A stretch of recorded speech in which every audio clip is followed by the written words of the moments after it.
Africa's most prestigious business school, accredited internationally by the Business Graduates Association.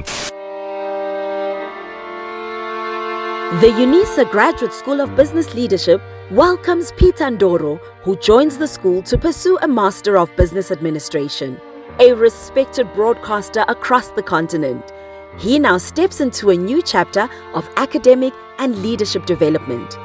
To begin, we invited Peter to reflect on his career journey. I'm Peter Ndoro. Most people know me as a broadcast journalist, and I've been at this game more than 3 decades now, incredibly. The grey hair is proof of that. And it has been an incredible journey working in the media.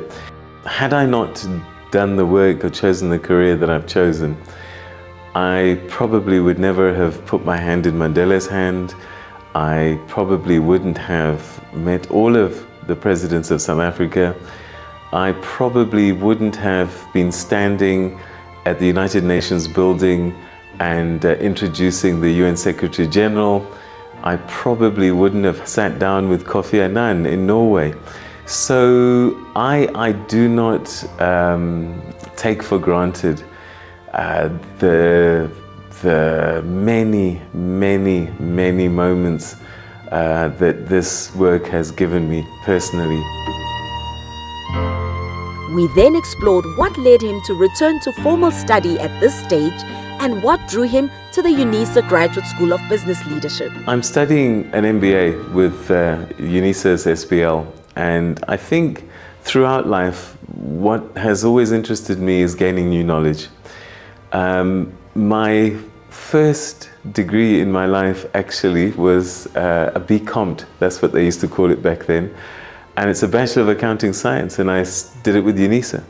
So UNISA is my school, it's been my school forever, and so it just made sense for me that in my next phase of continuing education, I may be doing a lot more things beyond the camera, and a lot of business ventures, ideas, especially of a Pan-African nature, have come to mind, and I need to prepare my skills to be able to do that, especially on a Pan-African level. That's why the MBA, and UNISA is my school. We spoke to him about stepping back into the classroom and how he is experiencing studying so far. One of the things I'm learning about group work and group assignments and studying is everybody is talented, everybody has got something good that they can contribute. And I'm loving the process of unlocking what all of us have and working towards a common goal. Because I think that that's the kind of leadership that we're going to need to pull this continent together. We're all going to have to work together. There's no room for superiority complexes. We don't have time to feel sorry for ourselves and develop inferiority complexes. We all have to show up at the table, work together. So the group work has been really good. The lecturers are astonishingly clever.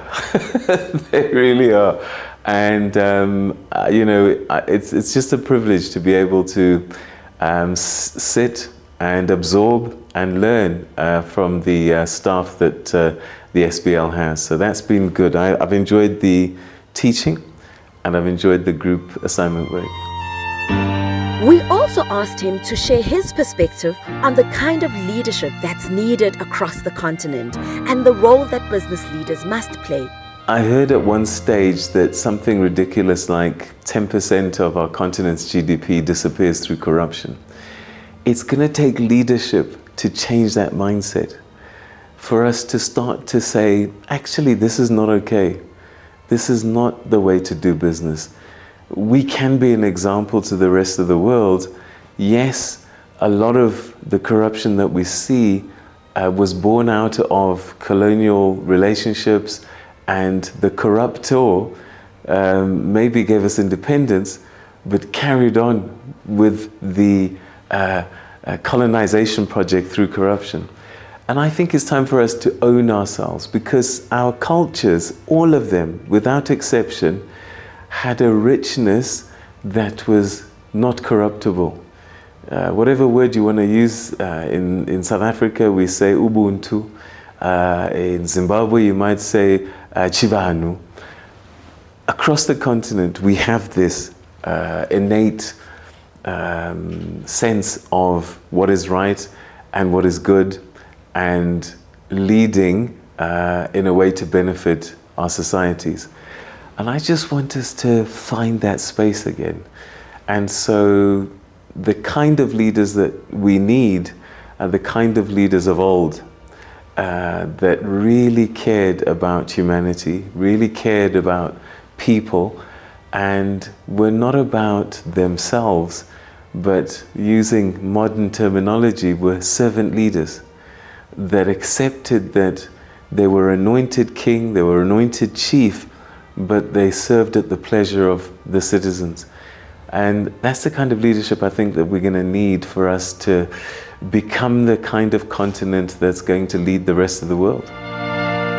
Finally, we turned to the importance of institutions like the UNISA Graduate School of Business Leadership in shaping society. I think schools like SBL, UNISA's SBL, have a role, an important role to play in reframing the kind of leadership that Africa requires. I think there's a global view of what business schools should be like. There's a global view of the kind of curriculum should be taught at these business schools. I think UNISA's SBL should be saying, what do we need for Africa? What kind of leaders do we need for Africa? And start to develop that kind of leadership. Because we don't know what we don't know, the research that can come out of schools like this can help us a great deal. So more than a lot of other institutions, schools like UNISA's SBL can lead the change that we require on the continent. So very critically important that we plant the right seeds in the people that have come to study and to learn, so that they can go out and build Africa.